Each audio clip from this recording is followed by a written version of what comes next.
This video is for Florin. Is it Terrassi? I'm not sure. I wrote it down in my little leather book, and my handwriting's not brilliant. I've been a bit slow catching up on you guys with your questions, and I do apologise for that. But I did a load en masse, and I backed them all up, but they're all done now.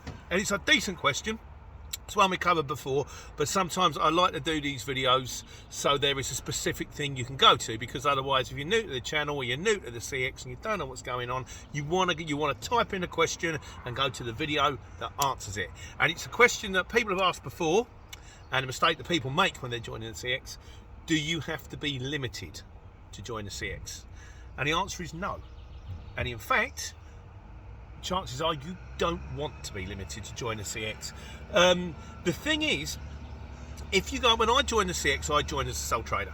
I'm not a limited company, or I wasn't a limited company. We're in the process, but I joined with the bog standard cheapest package that you could join. I said I want me. It's just me and the van, one man, sole trader, not limited.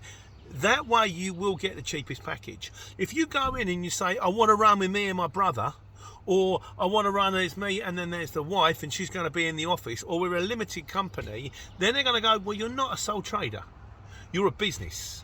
And if you're a business, you have to pay the business one. And you won't want the basic package. You'll want this package, and you'll want small fleet, and you'll want tracking. And then suddenly your bill for joining the CX has gone from what might have been £1,200 of the year to £1,400, £1,600, £1,800 for the year.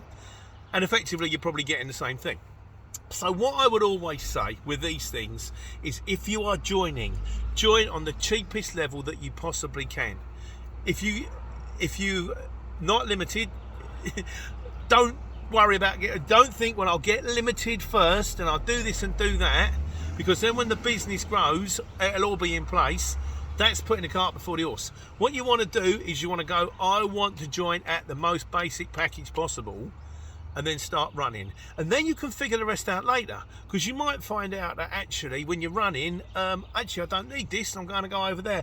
If you haven't got it, if you find out you need small fleet, if you find out suddenly things take off massively, and while you're getting limited, you want to run 5 vans, you ring them up.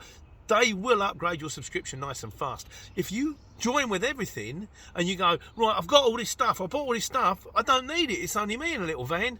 They go, oh, well, you got it now. And then trying to get it clocked back down again isn't always so easy. So yeah, the answer to your question is, do you need to run a limited company? Do you need to be a limited company to run on the CX? No. I wasn't when I started. I'm still not now. Like I say, we're in the process. There are big advantages to becoming a limited company. When you start turning over a little bit of extra dough, then you have to become limited, because otherwise you just end up paying a load more money in tax. The problem is, when you're a limited company, you're a normal company, and you want to go to a limited company, that complicates things with the operator's license, which is why it actually gets a bit tricky. On a separate question, other things you can be, should you be VAT registered to join this, to run on the CX? Yes. Because if you're not VAT registered, you're giving 20% away. But that video we've already done before. So Ryan, I hope that video helps you, mate. Sorry it took so long in coming, and if you've asked a question and I haven't answered it, I'm on the catch up. I will get it sorted. In the meantime, good luck, take care, take money.